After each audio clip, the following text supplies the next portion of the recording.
వేదికను అలంకరించిన పెద్దలు,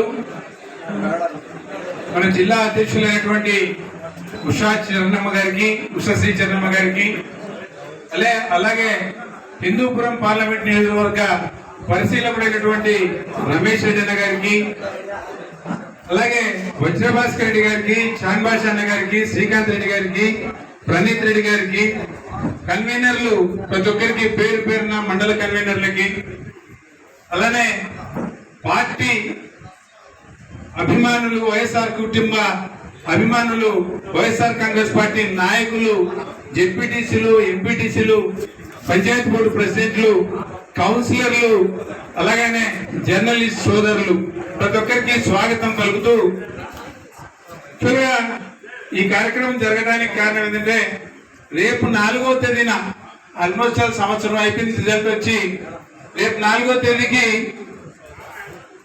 సంవత్సరమైన సందర్భంలో ఈ గవర్నమెంట్, తెలుగుదేశం గవర్నమెంట్ మనకి చేసిన మోసాన్ని ఎండగడుతూ, నీ బతికే మీ అలవాటే వెన్నుపోటు కాబట్టి ప్రజలను కూడా వెన్నుపోటు పడిచావు, పార్టీని చేతికిచ్చుకునే దానికోసం రామారావు గారికి ఎలా వెన్నుపోటు పడిచావో అలానే ఈరోజు రాజ్యాధికారం చేతికించుకునే దానికోసం ప్రజలకు మోసం చేసి సూపర్ 6 పథకాలని పెట్టి ప్రజలకు మోసం చేసి ఈ రోజు ప్రజలకి ఏమీ చెందడం లేదు, నువ్వు చెప్పిన మాట ఏది నిలబెట్టుకోలేదనే దానికి నిరసనగా ఆ రోజును వెన్నుపోటు దినంగా, విద్రోహ దినంగా చిత్రీకరిస్తూ కలెక్టర్ గారి దగ్గరికి వెళ్లి మనం అన్ని 7 నియోజకవర్గాల నుండి, ఈ జిల్లాలో ఉన్న 7 నియోజకవర్గాల నుండి మనము పుట్టపర్తికి వెళ్లి కలెక్టర్ గారికి వినతి పత్రం ఇచ్చే కార్యక్రమం,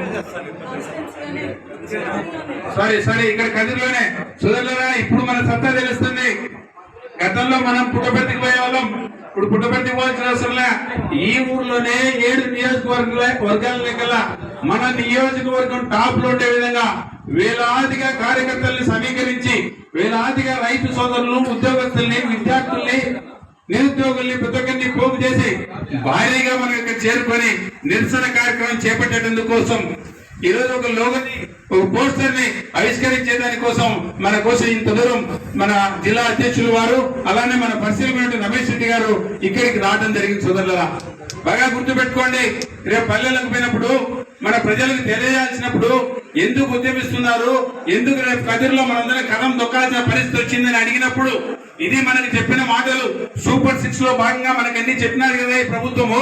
ఈ సూపర్ 6 లో భాగంగా మనకి ఏవైతే అందినాయో, ఏవైతే అందలేదో మీకు తెలిసి, నాకు తెలిసి కూడా కేవలం పెన్షన్ ఒక్కటే సక్రమంగా అందింది తప్ప ఇంతవరకు ఏది అందింది లేదు. ఆ పెన్షన్లలో కూడా సంవత్సరం పాటు గడిచిపోయిన తర్వాత కొన్ని లక్షల మంది, కొన్ని మన నియోజకవర్గం అయితే కొన్ని వేల మంది ఆల్రెడీ పెన్షన్ తీసుకునే వాళ్ళు చనిపోయినారు కూడా. కొన్ని వేల మంది మళ్ళా పెన్షన్ కి అర్హులు ఉన్న వాళ్ళు ఎంతో మంది ఉన్నారు కూడా. ఈ పెన్షన్ కి అర్హులైన వారు ఆల్రెడీ అప్లికేషన్ పెట్టుకుంటే ఈ పద్ధతి కూడా పోర్టల్ ఓపెన్ కాగా ఈ రోజు కూడా ఒక్క కొత్త పెన్షన్ కూడా ఇచ్చిన పాపాన పోలేదు. ఈ మధ్యకాలంలో ఎంతో మంది వితంతులు అయిన వాళ్ళు, వృద్ధులు, వాళ్ళకి ఏజ్ లిమిట్ దాటిపోయి ఏజ్ లోకి వచ్చి వాళ్ళ ఎలిజిబిలిటీ ఉన్న వాళ్ళు, ఇలాంటి వాళ్ళు ఎంతో మంది పెన్షన్ కోసం వెయిట్ చేస్తున్న వాళ్ళు ఉన్నారు. ఇది కాకుండా కొంతమందికి వెసులుబాటు ఇచ్చి మీరు 50 ఏళ్ళకే పెన్షన్ ఇస్తామని చెప్పిన మాట ఇచ్చినది మర్చిపోతున్నారు. అది ఈ పొద్దుటి కూడా ఎక్కడా మీరు అవలంబించినట్టు లేదు.